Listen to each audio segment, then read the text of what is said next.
변호사님, 네, 오늘은 저희가 영상에서 굉장히 자주 언급했던 역전세, 그리고 네. 깡통전세가 일어나는 이유와 대처하는 방법에 대해서 얘기를 해보려고 합니다. 네, 역전세가 최근에 아주 심하고 아, 깡통전세도 엄청 많기 때문에 네. 오늘은 그 역전세와 깡통전세에 대해서 정리를 제가 한번 해드리겠습니다. 네.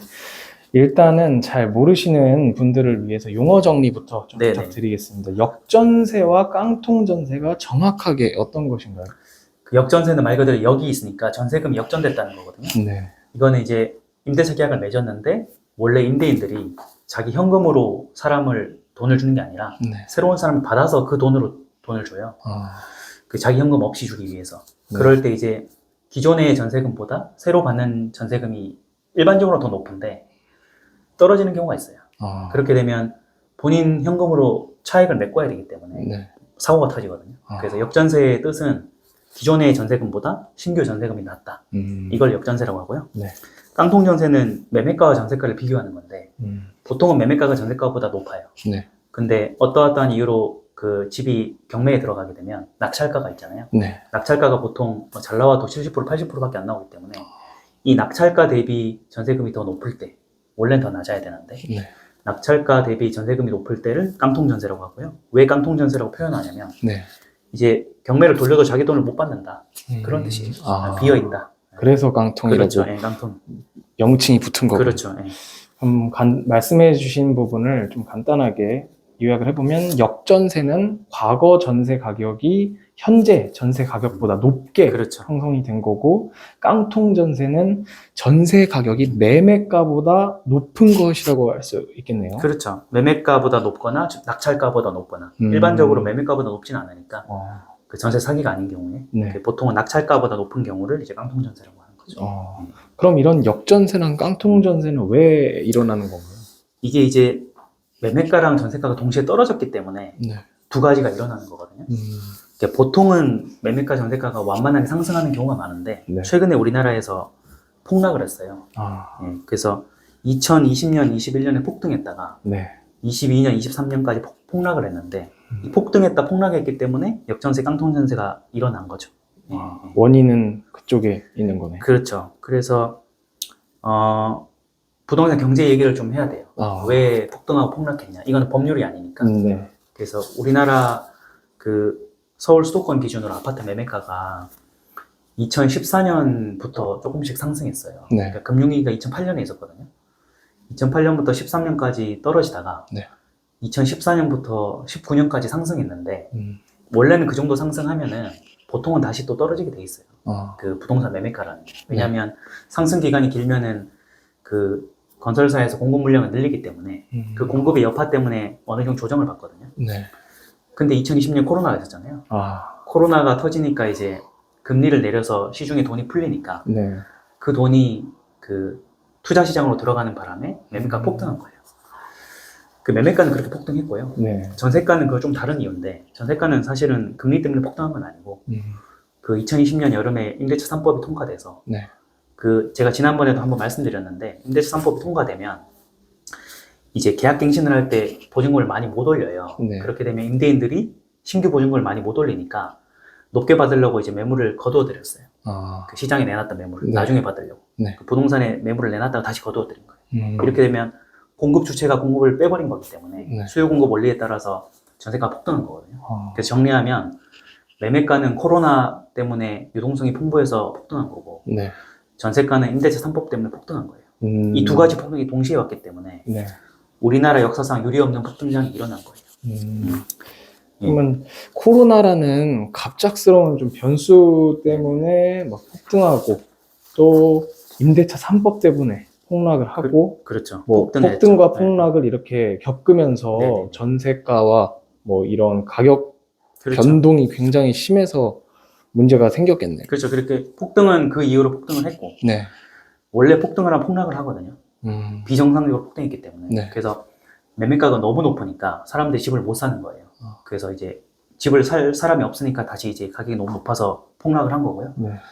전세가도 이제 그 임대차 3법에 어느 정도 적응을 하면서 같이 폭락을 했어요. 너무 올랐다가 너무 내려가니까 법률 관점에서는 너무 내려간 거, 네. 이 너무 내려간 것 때문에 그 역전세랑 깡통전세 일어난 거죠.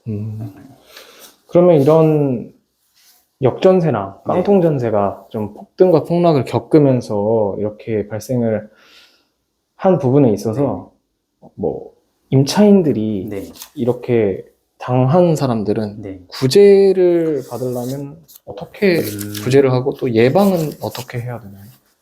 그 역전세, 깡통전세는 사실은 임대인도 피해자예요.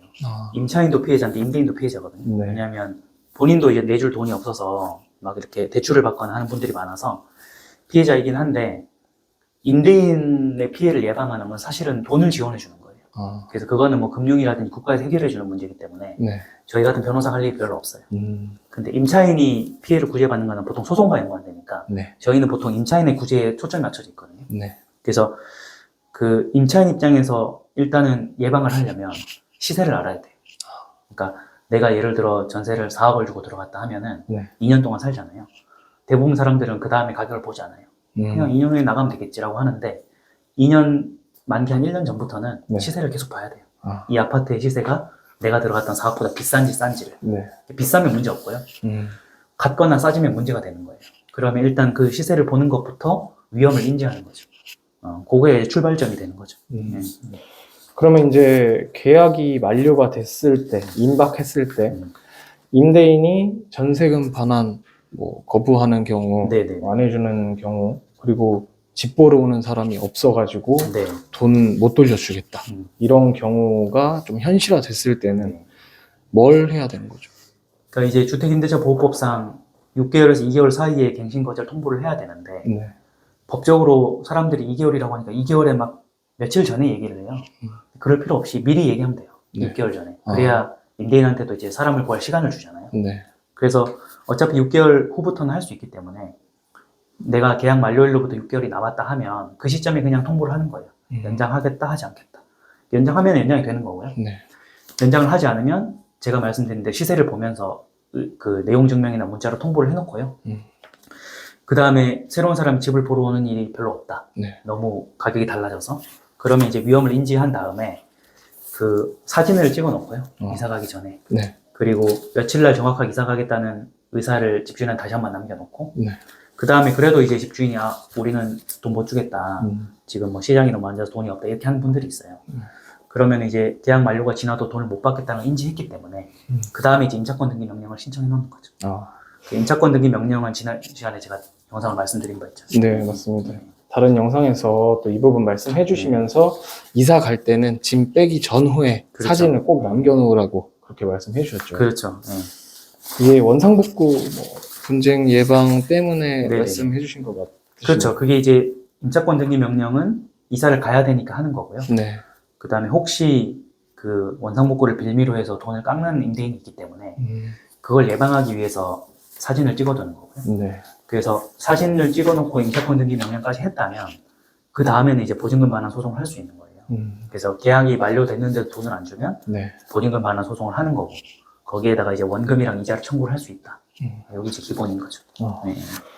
그러면 또 한편으로 깡통 전세는 전세가율하고 비교해서 관련이 있다는데 맞나요? 그렇죠. 이 전세가율이라는 거는 제가 또 영상에서 말씀드렸는데 네. 매매가 대비 전세가의 비율이에요. 지금 현재 서울 기준으로 한 50%에서 53% 정도 되거든요. 네. 근데 전세가율은 투자 관점에서는 갭을 판단하는 지표이기 때문에 의미가 있어요. 네. 근데 오늘은 그 얘기는 하는 게 아니고 네. 법률 관점에서는 어떤 의미가 있냐면 전세가율이 높으면은 못 받을 위험이 커지는 거예요. 그래서 그 어떤 아파트의 매매가 대비 전세가 비율이 너무 높다. 그게 네. 전세가율이 높은 거잖아요. 이렇게 되면 경매를 했을 때 네. 낙찰가가 전세가보다 낮기 때문에 전세금을 못 돌려받을 위험이 커지는 거거든요. 근데 우리나라에서 이제 아파트가 전세가율이 낮고 네. 빌라나 다세대 다가구 전세가율이 높아요. 그러니까 전세가율이 높다는 건 불안하다는 거죠. 네. 그만큼 아파트보다는 빌라 다가구 다세대가 전세가율이 높기 때문에 깡통전세 위험이 있다. 이렇게 보시면 되는 거죠. 그래서 네. 빌라나 같은 경우에는 안정성이 좀 떨어진다. 떨어지는 거죠.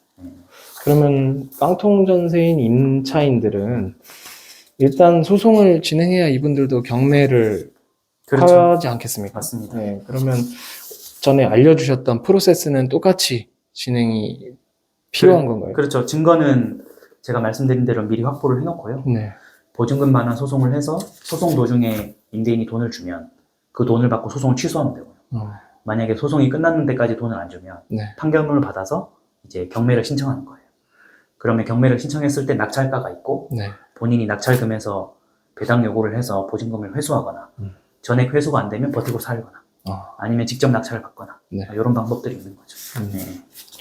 그럼 변호사님 혹시 마지막으로 좀 더 얘기해 주실 포인트 같은 게 따로 있으실까요? 그 사람들이 투자는 투자고 법률은 법률이다라고 생각하거든요. 네.